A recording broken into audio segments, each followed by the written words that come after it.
여러분도 큐티하세요. 정확히 알고 순종하는 삶이라는 제목으로 오늘 묵상하겠습니다. 제자의 길을 말씀하신 후 예수님께서는 베드로와 요한과 야고보를 데리고 산으로 올라가 기도하실 때 예수님의 용모가 변화되어 그 옷이 휘어져 광채가 남을 보게 됩니다. 그런데 갑자기 두 사람이 나타나 예수님과 더불어 대화를 하고 있었는데 그들은 모세와 엘리야였습니다. 그들은 영광에 쌓여 나타나서 예수님께서 예루살렘에서 이루실 일, 곧 그의 죽으심에 대해 말하고 있었습니다.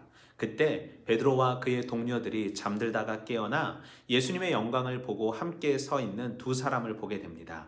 그리고 두 사람이 떠나려고 할 때 베드로가 하나는 예수님을 위해, 하나는 모세를 위해, 하나는 엘리야를 위해 초막을 짓겠다고 말합니다.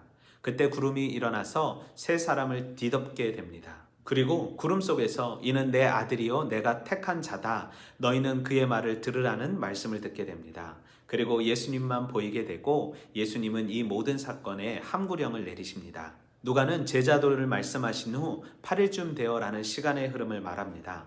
8이라는 숫자는 누가복음에서 중요한 숫자로 유대인 남자들이 특별히 예수님께서 태어난 지 8일째 할례를 받았고 나병 환자 역시 예물을 제사하기 전 8일을 기다릴 것을 요구되었습니다. 따라서 8일은 유대교에서 중요한 제의적 시간을 가리킵니다.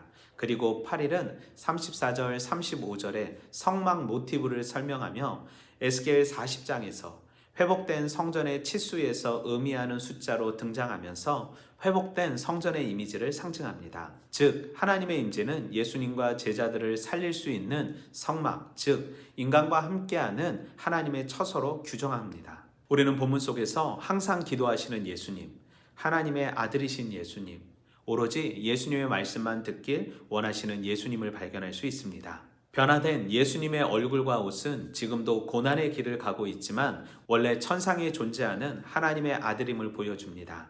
그리고 미래에 영광을 얻게 될 것임을 말합니다.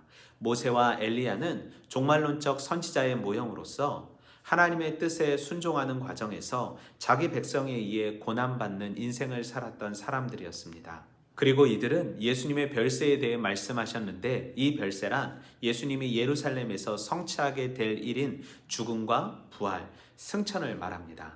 누가는 예수님의 죽음을 출애굽으로 표현하는데 구약의 출애굽은 하나님의 백성이 해방된 사건이며 출애굽을 통해 이스라엘이 구원을 경험할 듯 그리스도의 죽음과 부활을 통해 구원을 얻게 됨을 말합니다.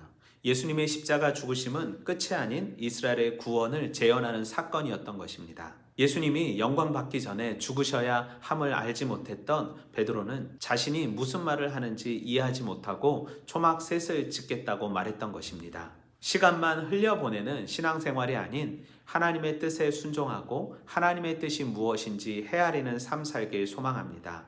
내 뜻을 내세우고 고집하지 않고 말씀에 순종하는 삶 살도록 날마다 말씀을 중심으로 기도하는 삶 살길 다짐합니다. 잘못된 나의 열정과 고집이 하나님의 뜻과 다른 길을 갈 수 있음을 기억하는 삶 살길 소망하며 오늘도 말씀으로 화이팅!